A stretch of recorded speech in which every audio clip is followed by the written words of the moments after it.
Yan, B9Y. Hindi ko nasukat nung bago pa, no. So, ito, 9,000 km, 24 mm. Araw pakaliwa. Lagyan natin dito. Ganitong method ang gagawin natin ngayon. Dali. Itong stock natin ng pang NMAX, TechMax ay meron ng groove. Pinag-groove ko yan. Check nyo kung makikita nyo. So, fine groove siya. So, sa halagang 300 pesos lang, may groove ka na. Nakabalance sa pang NMAX, TechMax talaga. 830 grams. Nakabalance din to. Yun na, may tuldok. Yun na. Ibig sabihin, na-balance to. Okay naman siya, kaya lang masyadong mabigat. Saka walang groove.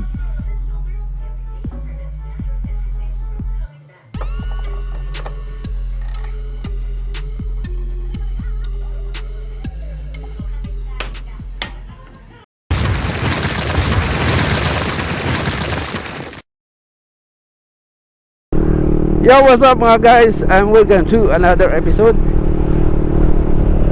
For today's episode ay para sa ating group bell. Kailangan bang mag group bell sa ating NMAX, TechMax?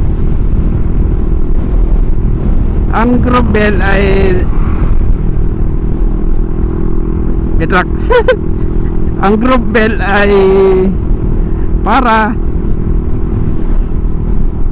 pag less dragging tayo sa ating motor, sa ating NMAX, para sa isang scooter. Lahat namang scooter pwede, hindi lang NMAX saka Aerox.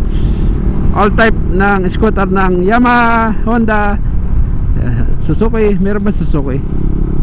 Meron Suzuki. Yan. Alright guys, nasa Pakil Road na tayo. And kasalukuyang babagtasin natin yung merong flood control, Pakil tapos Paete, Laguna. Doon naman sa group bell para lang kumapit yung lining sa bell para walang kawala. Hindi ko lang nadala yung aking isang group bell na pang Aerox. So gusto ko sanang kunin, nalimutan ko lang para mapakita. Pero ang group bell ay maraming klase, type of group bell. Merong linear yung gamit natin, merong threaded type, merong pang racing na group bell.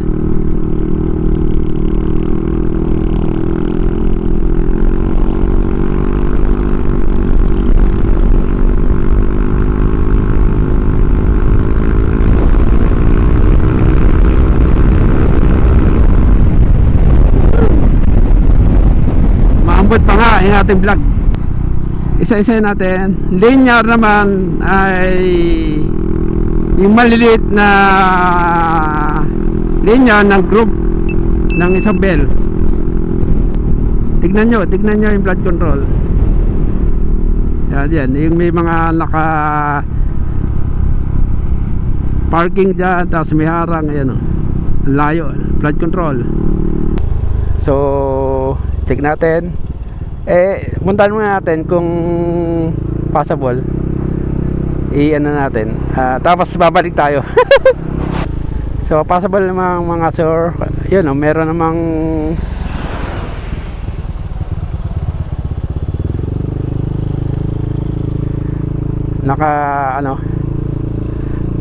katawid. Subukan natin. Importante lang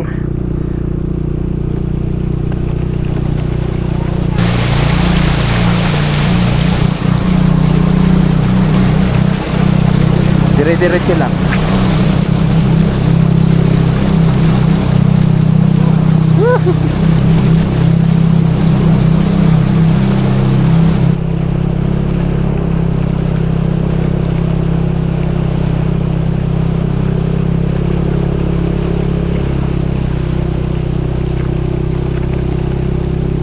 Huwag nyo ibababa yung throttle. Medyo malalim yun Kaya tigil tayo dito. Yan na. Ito yung flood control dito sa Pakil sa Paete, Laguna. Yun o. Ang taas ng tubig dito sa Laguna Lake. Yan o.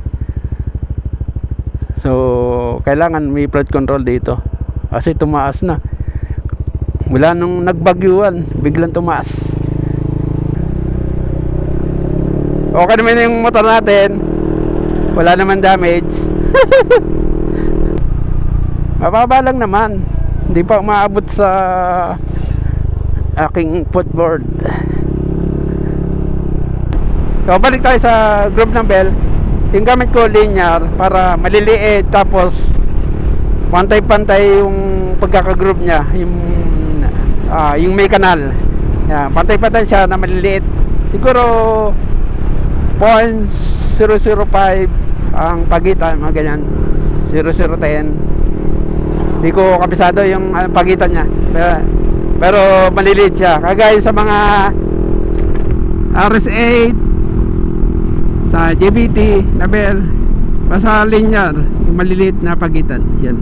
Yan ang gamit natin para hindi siya matakaw sa lining. Pwede ito sa stock na clutch lining. Tapos yung credit type na bell, medyo malalaki ang agwat. Kaganto. Mga 1mm yata yung agwat niya, kung di ako nagkakamali. Tapos parang thread ng tornilyo yung kanyang groove. Tapos naman yung pang racing naman, yung groove nila may horizontal saka vertical, dalawa. Merong vertical lang, merong pahilis. Depende sa brand, depende sa aftermarket na brand. Yun naman, pang racing yun, hindi siya pang daily.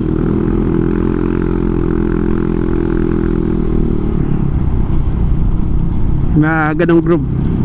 Yung yun ang type of group ng bell, iba-iba.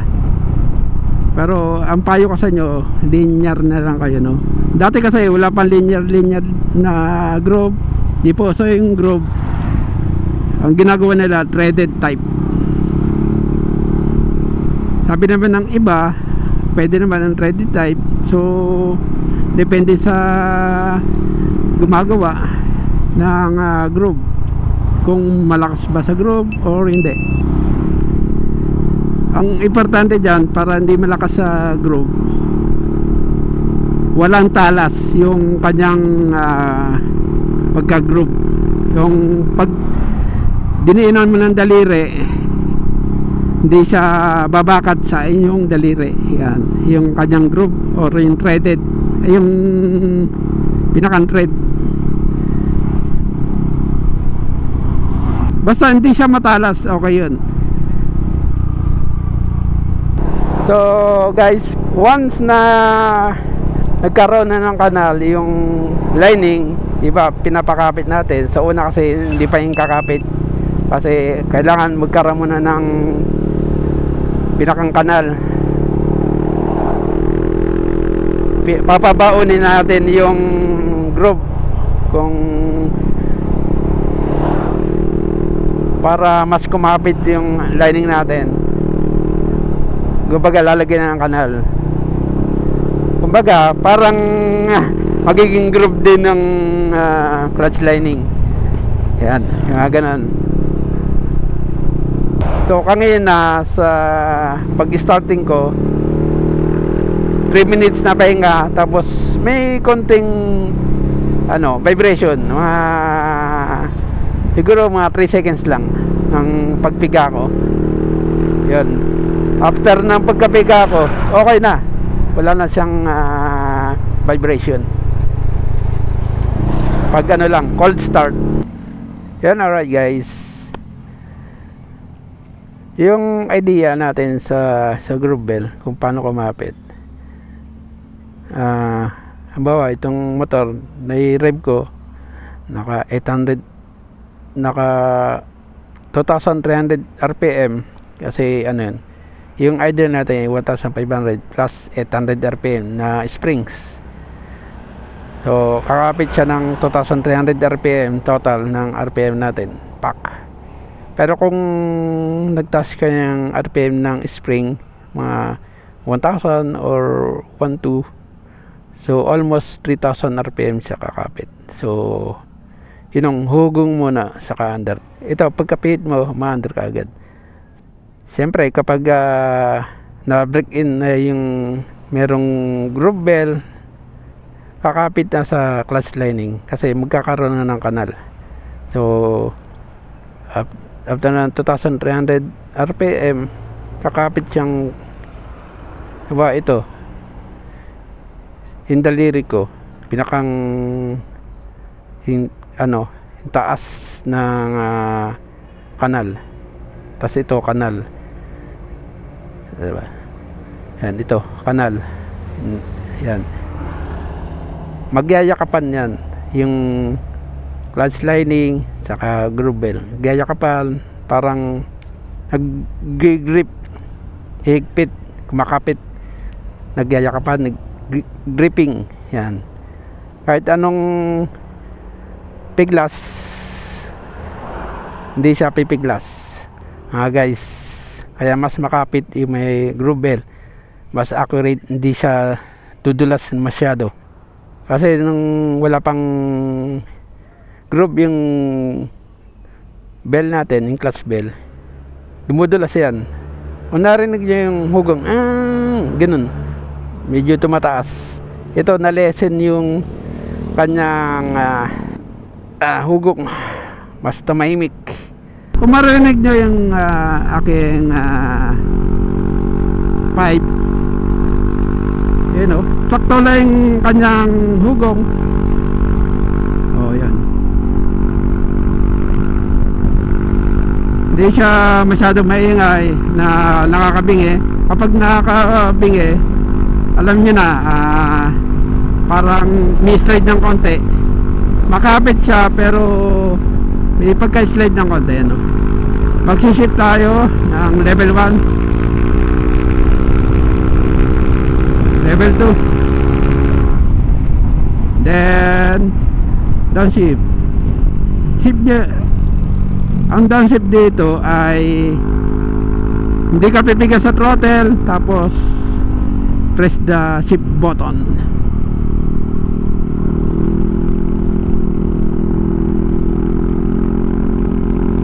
So satisfied ba tayo sa groove dito? Sa akin okay naman eh, no?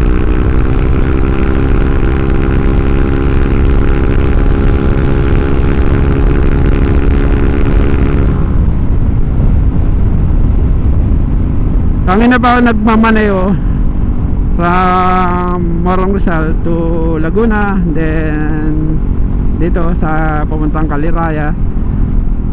Mukhang okay naman yung kapit.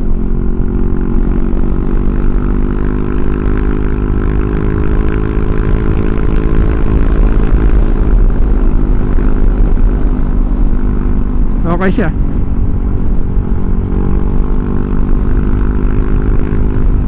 So 2,000 km or 2,800, sisilipin natin yung ating clutch lining kung okay ba yung pagbakat ng clutch bell natin na merong group na linear group. Sa price naman nito, mura-mura lang. Kapag ikaw nagtanggal ng bell, na clutch bell, nasa 200 to 300 pesos. Nag-range lang siya sa ganyan, 200 hanggang 300 pesos lang. Pero kapag sila magtatanggal, siyempre additional bayad.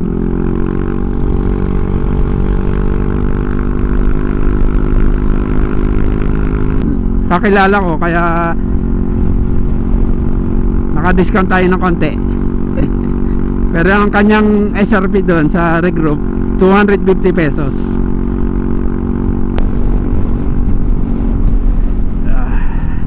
Yan na lang guys, yun na yung vlog natin for today. And I recommended na pa-regroup kayo para maganda yung kapit ng ating clutch lining sa clutch bell, para less dragging tayo, less vibration. Wala kang vibration na naramdaman ngayon, ano. And yung talagang nilusong ko sa baha ng ating motor. Sa flood control dito sa Paquin Laguna and Paete Laguna. Alright guys, don't forget to subscribe, hit nyo lang subscribe button and bell notification for more updates and episode. Guys, ride safe and